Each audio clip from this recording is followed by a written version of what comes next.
So what we are looking at is the user interface of Turbo Design 1, which is the 3D inverse design code, and we will use it to design the impeller for the wastewater pump.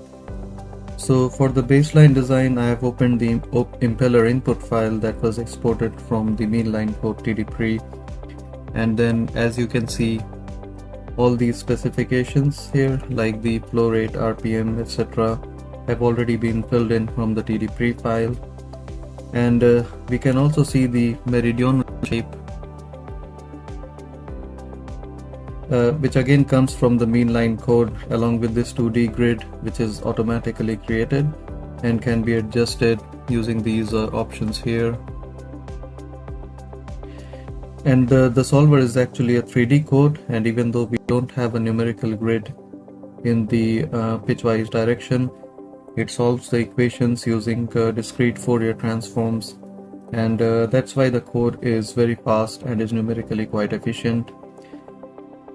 Now we support different types of blade thicknesses such as normal and tangential, and in terms of type we have the constant thickness as well as more complex distributions like Naka profile and flexible control points. But in this case, we can go with a constant distribution. And actually, this possibility to specify thickness as part of inverse design is very useful because it guarantees structural integrity. And also, if you have some existing thickness profiles, then you can import them as well. And then we specify some fluid dynamic inputs, which is blade loading.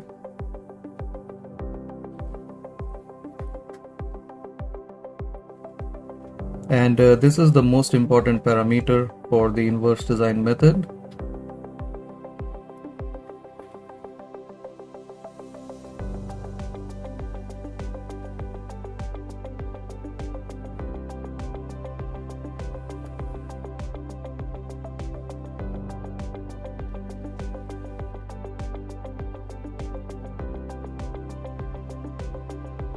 So here we first specify the span-wise RVT star, which is the swirl distribution from hub to tip.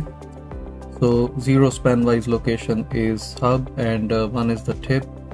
And we are imposing the span-wise swirl distribution at the leading edge and trailing edge of the blade row.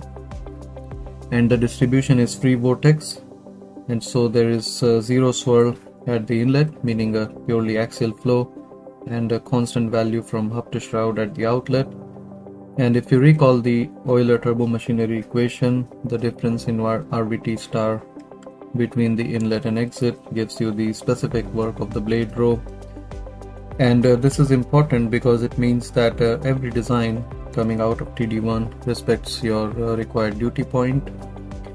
Now that the overall blade work is fixed, we need to specify how it varies from the leading edge to the trailing edge at both the hub and shroud sections. And for this we have the stream-wise blade loading, which directly relates to the pressure jump across the blade. And so here we have a parabolic section from the leading edge to a point here that you can vary, and a linear section between these 2 points, and then from this point to the trailing edge we have another parabolic section, and the loading at this point defines the incidence at the leading edge, and the trailing edge, the loading edge is always 0, which specifies the kata condition.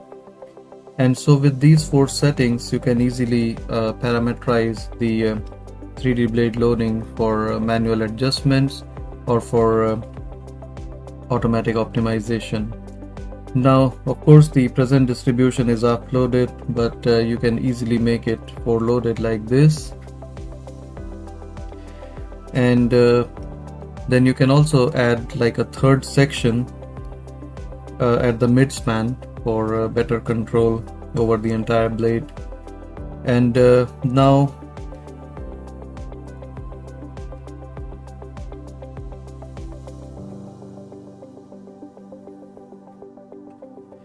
Even though the program is fully 3D, it runs very quickly within 5 seconds or so.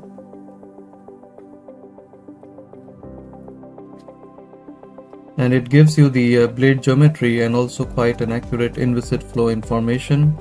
And this information is something that we can use to iterate on the design. So we can first take a look at the converged impeller geometry using the 3D plot here.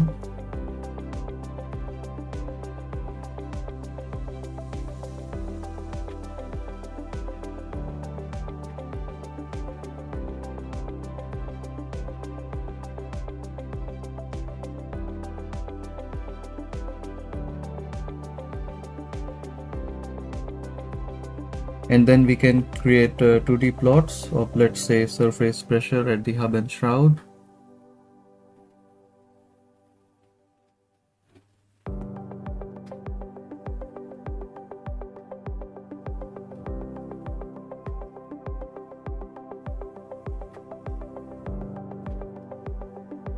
And we can also relate the isentropic Mach numbers and isentropic velocities to some performance parameters which we can use to explore the design space.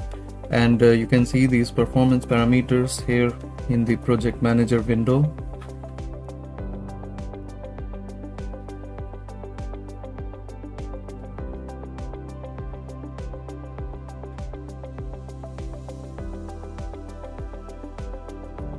Such as the indicators of diffusion and profile loss and geometry parameters such as throat area and leading edge lean angle. And under this UDP section, you can also use Python scripts to develop your own specific parameters. And finally, the impeller design can be verified with the CFD or FEA analysis. And for this, the geometry can be directly exported from Turbo Design 1.